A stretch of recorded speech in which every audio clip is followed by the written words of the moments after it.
The Nigerian economy has started to experience gradual recovery from the negative effect of the COVID-19 pandemic, going by the sharp output contractions in the second and third quarters of 2020.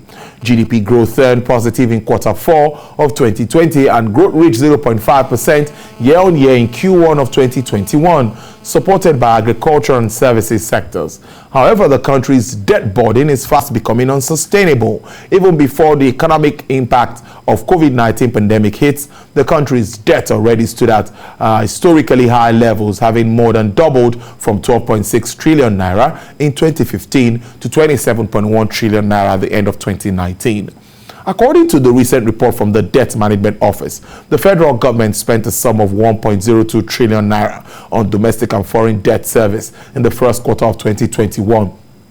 This represents a 35.7% year-on-year increase compared to 753.7 billion naira in the corresponding period of 2020, whilst the debt-to-GDP ratio remains low, estimated at 35% for 2020. Debt servicing costs have reached worrisome levels, despite the positive growth projections from the International Monetary Fund and the World Bank for the year 2021.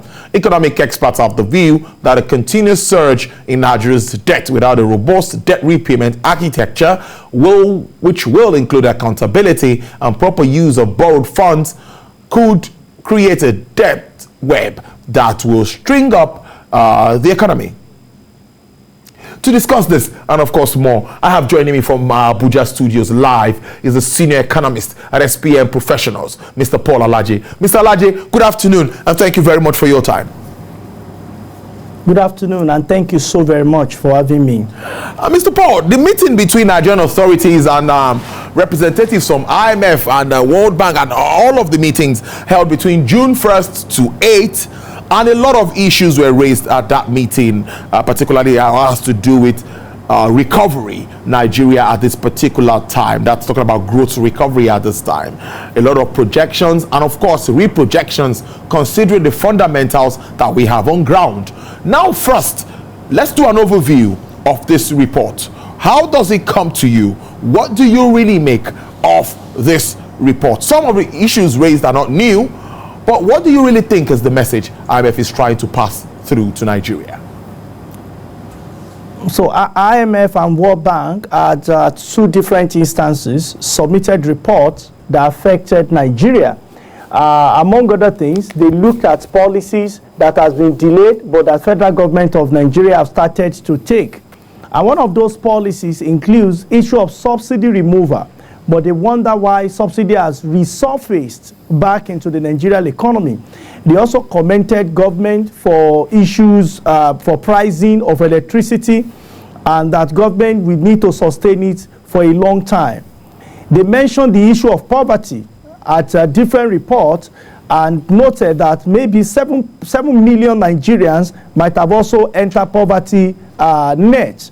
On central bank policy, they looked at exchange rate and commended central bank by floating naira or by emaciating the value of naira to be reflective of what is applicable at NAFEX window, and also encourage central bank to stay a bit longer with this policy rather than applying a fixed rate of some sort for naira to dollar exchange rate in Nigeria.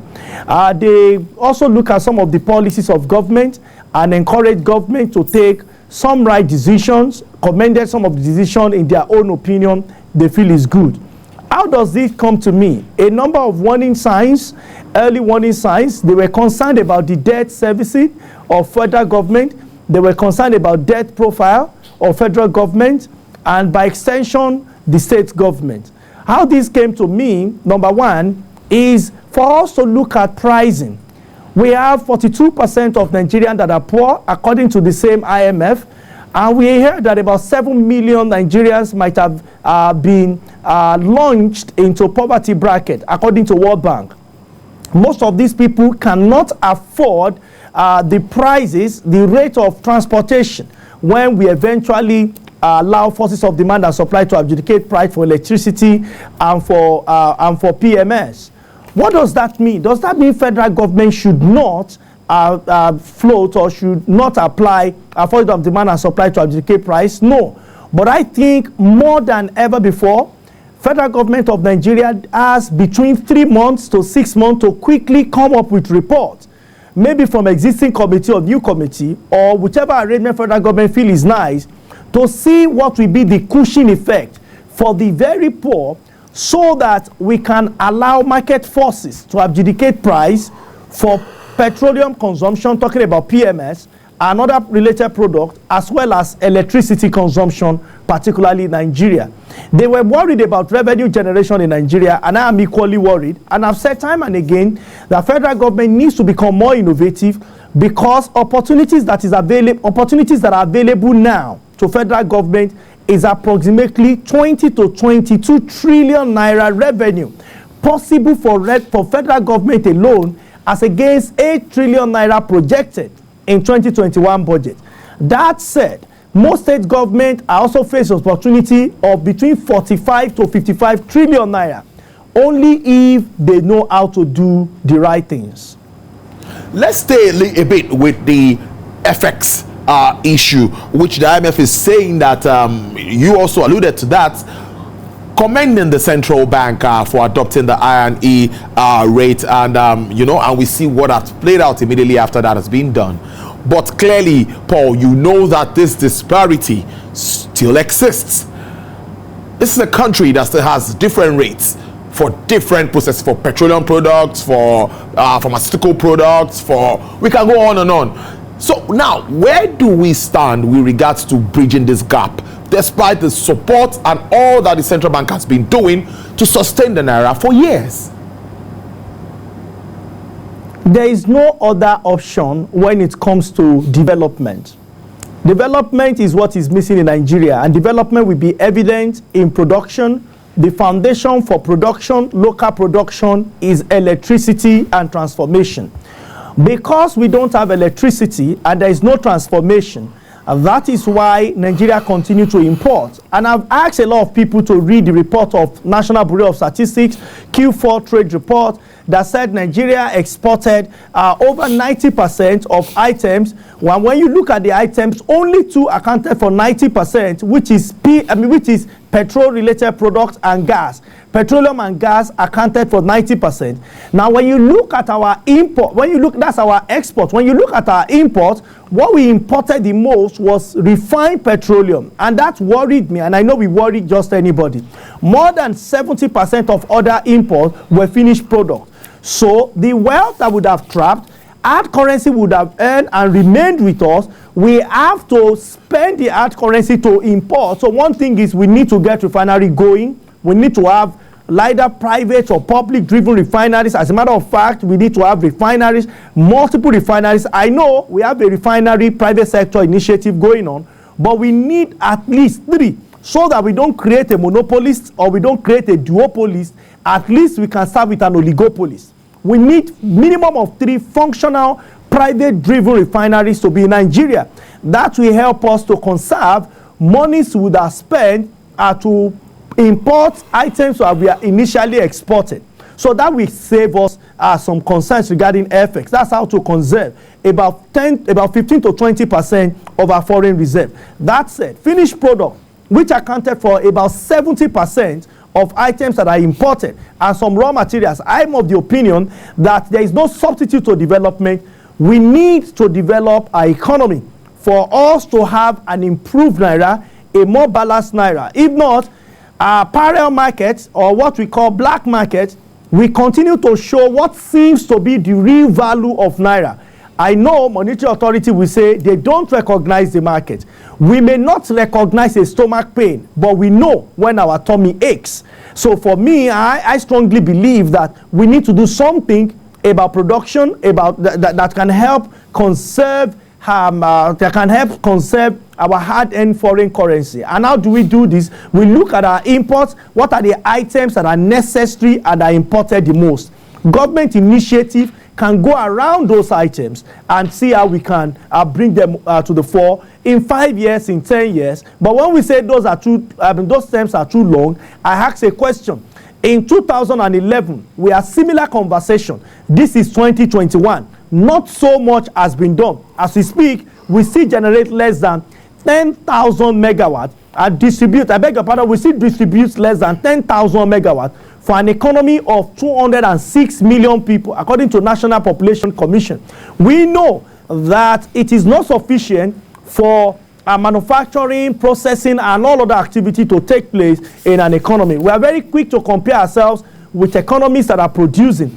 The foundation of production is energy, power, and knowledge. And when you compare Nigeria in terms of power generation, your answer is as good as mine. When you compare Nigeria in terms of availability of PMS, even though we have abundance of fossil fuel in Niger Delta, your assumption is also as good as mine. When it comes to knowledge, how do we rate Nigeria? Complexity Index put together by MIT in 2018, out of 113 countries, Nigeria was ranked the last country in terms of knowledge contribution to production around the world.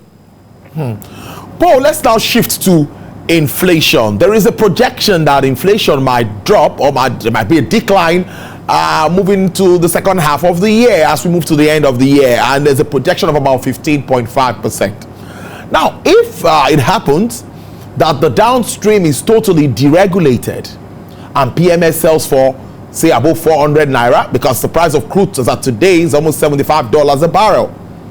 And electricity market is also, the review is also done, talking about the multi-year tariff order and all that is supposed to be done in regards to that sector.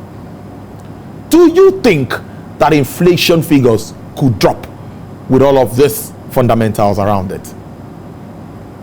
Well, if the numbers are adjusted, yes. But if the numbers are not adjusted, I tell you, there is no way inflation figure will drop. You might see relative increase in inflation numbers. But when it comes to having it drop to zero, drop to single digit, which is a projection of central bank, I doubt.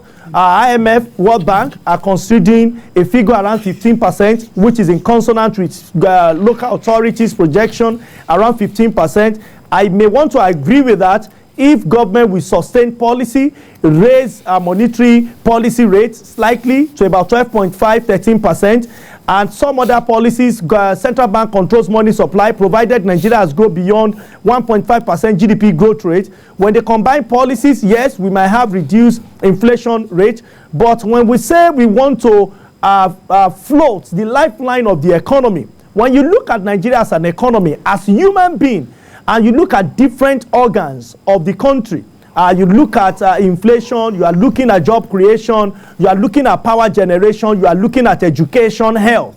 Which of the organ is truly very functional? Is it inflation, evident in food inflation that is high, and insecurity? Or you look at the organ called security, how much of it? So we still have insecurity with us, which means food inflation may still increase significantly. When you increase, when you float, or when you deregulate, the proper term now, PMS, what happened is that the cost, because we don't have supply, and I need to clarify this. People have said, let's deregulate. That makes sense. In the long run, everything will balance. No, what they are not telling Nigerians, or what those economists are not telling people, is that we do not have control over supply. So we already know that there are a lot of Nigerians that are consuming for manufacturing, for production in their homes because of insufficient power supply. But the supply is what we have issues with. We don't have refineries, functional refineries locally. It makes sense, which is what IMF should tell Nigerian authority. It makes sense to deregulate fully, provided Nigeria have started, what do we call it now? Refining crude oil and producing PMS locally. That is the best option. However, if we don't have refinery functioning, then government must provide cushion effect before the regulation take place. And I understand Minister of Finance had mentioned in 2016 to 2017 that government is working on it. She reiterated it in one of the international conferences, either IMF or World Bank, that government is doing everything possible. That was in 2018. Today, we are still observing to see what the position of government would be in terms of providing succor or providing cushion effect for majority of Nigerians, which World Bank put at 42%, which UNDP put over 80 million people living under multidimensional poverty. We hope that government will do the needful before the regulation, full deregulation takes place. But so if it takes place, will inflation start running slower? I doubt. What makes sense is for inflation to increase. Yes, there will be increase in GDP as much as we have increase in inflation. At that time, we need to choose. Should we follow our fiscal objective or should we follow our monetary objective? Do we want inflation to increase or we want to pursue growth objective? Definitely, we have to choose one out of the two. We must choose one out of the two. Now, the federal government has also spent like 1.02 trillion naira on debt servicing. That's just for Q1 of 2021. These figures are not manufactured by us, from our relevant government agencies. Now, what do you make of the position of our debt and that argument that we are yet to get to that threshold where we exceed our borrowing limit? Some say you can go ahead. Once you borrow for infrastructure development, don't borrow to pay salaries. Depends on what you're borrowing for. How do you react to this? Well, the statement is partial truth, is not a complete truth. I will tell you the position of economics regarding borrowing for countries. There are three different conditions. However, what is the most popular one is called the necessary condition. But don't take decision on necessary condition in economics. You have to wait for sufficient condition. What necessary condition says is when you compare your debt to GDP and it's reasonable, Nigeria still operates less than 40%, which still makes sense. So it makes sense for government to say we want to continue borrowing because of our debt to GDP. But you know what? You don't borrow money from any bank, and no nation borrow money just because of their debt to GDP size. We look their ability of that GDP to generate revenue. Therefore, it becomes necessary to look at debt service to revenue. What that means is when you look at your revenue, what proportion of revenue of the country is going for service? And from what you projected, quite huge, even on the screen now, you know we are spending so much. In 2020, we even did more than 50% of money we generated. What it means is that for every 1 naira federal government generated, authorities spend more than 50 kobo, not to build road, not to create welfare in terms of health, not to provide power supply, but to service debt, either local or foreign, not to pay back the debt, just to service the debt. That will worry anybody. So in terms of the second condition, which is sufficient condition, Nigeria has surpassed the threshold, which is allowable. Now the third condition, which is the most important condition, and you take two authorities, you combine figures coming from Debt Management Authority, which is dmo.gov.ng.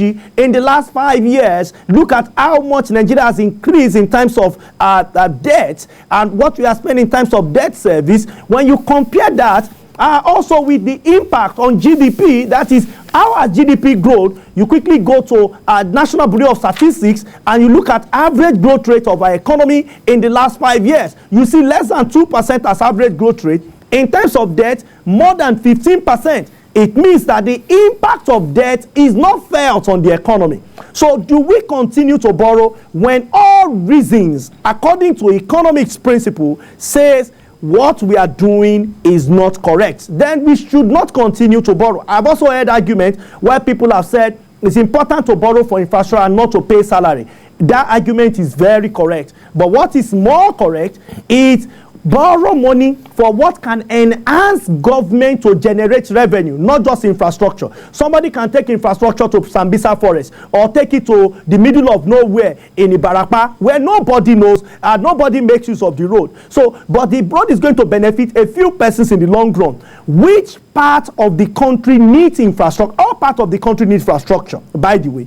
But you may need to concentrate where you can generate faster revenue for repayment, or where those who are paying, companies that are paying, it also allow them to do more. But that said, there are a number of things I think authorities can do in terms of reducing debt and to reduce the burden of debt. One of those is revenue generation. And I cannot overemphasize the fact that federal government stands before a window, if we can see enough, 20 to 22 trillion naira annually is opportunity that is available for federal government of Nigeria. Yes, we have moved from where we were, about 3 trillion, now to a projection of about 8 trillion naira. That is commendable. But you know what? We can do more than times 4 of what we are doing today. And the same goes to state government, the same chance of 45 trillion naira as state. But what else can we do? We can also look at public-private partnership. In other environments, government, we cannot finance all public infrastructure. Government may need to partner with private sector through tax credits for private infrastructure, private sector to see what they can do to help government. Currently, Abuja Federal Executive Council has approved land swap program for the FCT, which I believe the 2 ministers are doing best possible to see that it is properly implemented without corruption, and you can give to them both. What that means is that housing availability in Abuja in medium term would increase, and that may affect the price. It may bring down the price in the FCT. That's on one hand. You may also look at Lagos State that has adopted public-private partnership, perhaps through at Lekki Ikoyi gate. I understand the gate was stored and revenue goes at a time, but what is the wisdom in it? Federal government has adopted the same policy. When you look at what do we all show, the Apapa Expressway, where we have African richest man helping to construct road in exchange for tax credit. FCT, again, I come back, where authorities have said those that are building real estate can construct road, and there will be some level of compensation. We need the same thing to happen in Kaduna State. We need the same thing to happen in Kano State. By the way, we need the same thing in Cross River State. We need it in Rivers State, in Imo State, in Anambra State, all over Nigeria, up to Benue State. What policy can government develop that will be innovative without necessarily taxing Okada riders, without taxing those that are already poor, because government is about redistribution of income, not taking from the hand of the poor and seeing how we can use that for public good. We'll be arming and throwing our people more into hands of poverty. I must thank you very much. Before I let you go, Mr. Paul, in 1 minute, if we can do this, so what will be your projections if you are to look at GDP growth as we move on to the end of the year? What are you looking at next figures coming out? Yeah, I'm expecting Nigeria to go around 1.6 to 2.1%. That's my projection. And that would mean if we take the right decision, if you overstretch the economy, is so very delicate, it may throw us back into another recession. I will encourage Central Bank and Monetary Policy Committee to retain rates, perhaps for the last time, to see if this quarter report, that is Q2 report, where the quarter we are in right now, would be very close to 1% or a bit above 1%, then we can be looking at how to combat inflation while we expect GDP to grow even further than what we have it today. I must thank you very much for your time. Enjoy the rest of your day. Mr. Paul Alaje is a senior economist at SPM Professionals. Thank you very much for sharing your views with us on this very important topic. Thank you so much for having me. All right, there.